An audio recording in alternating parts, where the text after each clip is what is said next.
நாட்டில் டெங்கு பரவலை கட்டுப்படுத்தும் நடவடிக்கைகள் தொடர்ச்சியாக முன்னெடுக்கப்பட்டு வரும் நிலையில் பொதுமக்களின் அலட்சியமே இன்னும் பெரும் சவாலாக இருப்பதாக இலங்கை பொதுச் சுகாதார பரிசோதகர்கள் சங்கத்தின் கொழும்பு மாவட்ட கிளைத் தலைவர் அமித்குமார் தெரிவித்துள்ளார். Blue ocean group of companies இலங்கையின் வளர்ச்சியோடு உங்கள் வாழ்க்கையையும் உயர்த்துகிறோம்.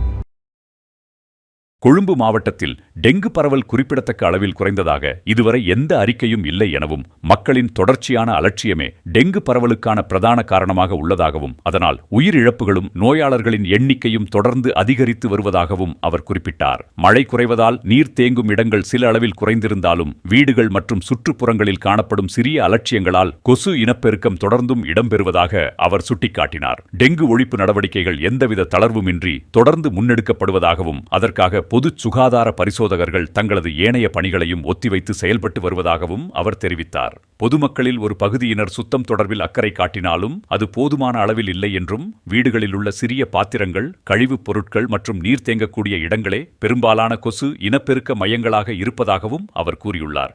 வீட்டை சுத்தமாக வைத்திருப்பது ஒவ்வொரு குடிமகனின் பொறுப்பாகும் என்றும் பொது சுகாதார பரிசோதகர்கள் வந்து சுட்டிக்காட்டும் வரை காத்திருக்காமல் முன்கூட்டியே நடவடிக்கை எடுக்க வேண்டும் என்றும் அமித்குமார் வலியுறுத்தியுள்ளார். பரிசோதனைகளின் போது டெங்கு பரவலுக்கான சூழலை ஏற்படுத்தும் அலட்சியம் கண்டறியப்பட்டால் சட்டத்தின்படி நடவடிக்கை எடுக்கப்படும் என்றும் அதனை தடுக்க முயற்சிப்பவர்களும் சட்ட நடவடிக்கைக்கு உட்படுத்தப்படுவார்கள் என்றும் அமித்குமார் எச்சரித்துள்ளார்.